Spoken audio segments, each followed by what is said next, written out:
बीरबल की बुद्धि और समस्या को भांप लेने की कला के कारण बादशाह उन्हें खूब पसंद करते थे। इसी कारण से दूसरे लोग बीरबल से उतना ही जलते थे। इन जलने वालों में से एक अकबर का साला भी था। वो हमेशा से ही बीरबल को मिला हुआ खास स्थान लेना चाहता था। बादशाह जानते थे कि बीरबल जैसा कोई और नहीं हो सकता। वो अपने साले को भी ये बात समझाने की कोशिश करते थे, लेकिन उनका साला हमेशा कहता था कि वो भी काफ़ी बुद्धिमान है। इन सब बातों के कारण एक बार बादशाह के मन में हुआ कि अब ये ऐसे नहीं मानेगा, इसे कुछ कार्य देकर ही समझाने पड़ेगा। तभी अकबर ने अपने साले से कहा कि तुम अपने दिमाग और सूझबूझ से इस कोयले की बोरी को सबसे ज़्यादा लालची सेठ डामरी लाल को बेच कर आओ। अगर तुमने ऐसा कर दिया तो मैं तुम्हें बीरबल की जगह दे दूंगा। यह बात सुनकर अकबर का साला हैरान हुआ, लेकिन उसे बीरबल की जगह चाहिए थी। इसी सोच के साथ वो कोयले की बोरी लेकर सेठ के पास पहुंच गया। सेठ ऐसे ही किसी भी बात में आने वाला नहीं था, इसलिए उसने उसे खरीदने से मना कर दिया।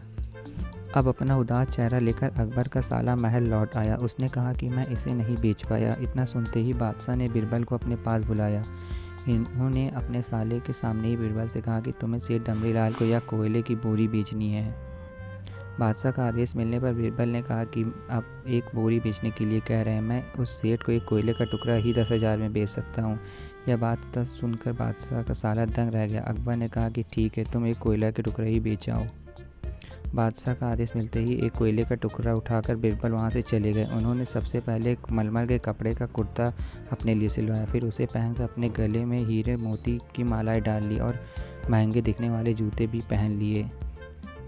इतना सब करने के बाद बीरबल ने उस कोयले के टुकड़े को सुरमा यानी काजल की तरह बारीक पीसकर एक कांच की डिब्बी में डलवा लिया। इसी भेष में वो महल के मेहमान घर में आ गया। फिर बीरबल ने एक इश्तिहार दिया कि बगदाद में एक जाने माने शेख पहुँचे हैं जो जादुई सुरमा बेचते हैं। सुरमे की खासियत में बीरबल ने लिखवाया कि इसे लगाने वाले अपने पूर्वज को देख सकता है। यदि पूर्वज ने कोई धन छुपा कर रखा है तो उसे पता भी बता देगा। इस इश्तिहार के सामने आते ही पूरे नगर में बीरबल के शेख के रूप और चमत्कारी सुरमे की बात होने लगी। सेठ डमरी लाल तक भी यह बात पहुंच गई। उसके मन में हुआ कि जरूर मेरे पूर्वज ने धन गा रखा होगा, मुझे तुरंत शेख से संपर्क करना चाहिए। इतना सोचकर डमरी लाल शेख बने बीरबल के पास पहुंचा। बीरबल ने जानबूझकर उन्हें पहचाना नहीं। शेख ने कहा, मुझे सुरमे की डिब्बी चाहिए। शेख ने जवाब दिया, बिल्कुल लीजिए, लेकिन एक डिब्बी की कीमत 10,000 रुपये है। सेठ काफ़ी चालाक था। उसने शेख से कहा कि मैं पहले सुरमा आँख में लगाना चाहता हूँ, उसके बाद पूर्वजों को देखने पर ही मैं 10,000 रुपये दूंगा। शेख बने बीरबल ने कहा कि ठीक है, आपको ऐसा करने की इजाज़त है, बस आपको सुरमा की जांच करने के लिए चौराहे पर चलना होगा। चमत्कारी सुरमे का करिश्मा देखने के लिए वहां लोगों की भीड़ लग गई। तब बीरबल बने शेख जोर जोर से कहने लगे कि इस चमत्कारी सुरमे को सेठ जी लगाएंगे और ये सेठ अपने माता पिता की ही औलाद हैं, तो इन्हें सुरमा लगाते ही तुरंत पूर्वज नज़र आ जाएंगे। पूर्वज नहीं दिखे तो इसका मतलब है कि वो अपने माता पिता की असली औलाद नहीं है। असली औलाद को ही यह सुरमा लगाने पर अपने पूर्वज नज़र आते। यह सब कहने के बाद शेख ने सेठ के आंखों पर सुरमा लगा दिया कि मुझे कोई नहीं दिखा तो भारी अपमान हो जाएगा। इज्जत को बनाए रखने के लिए सेठ ने आंख खोली और कहा कि हाँ, मुझे अपने पूर्वज दिख गए। इसके बाद गुस्से में लाल सेठ ने बीरबल के हाथ में 10,000 रुपये थमा दिए। अब खुश होते हुए बीरबल महल चले गए।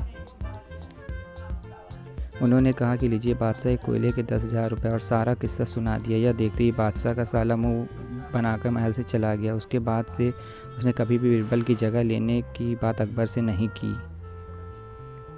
कहानी से सीख, किसी से ईर्ष्या नहीं करनी चाहिए और अपनी काबिलियत को साबित करने के लिए बुद्धि का उपयोग करना चाहिए।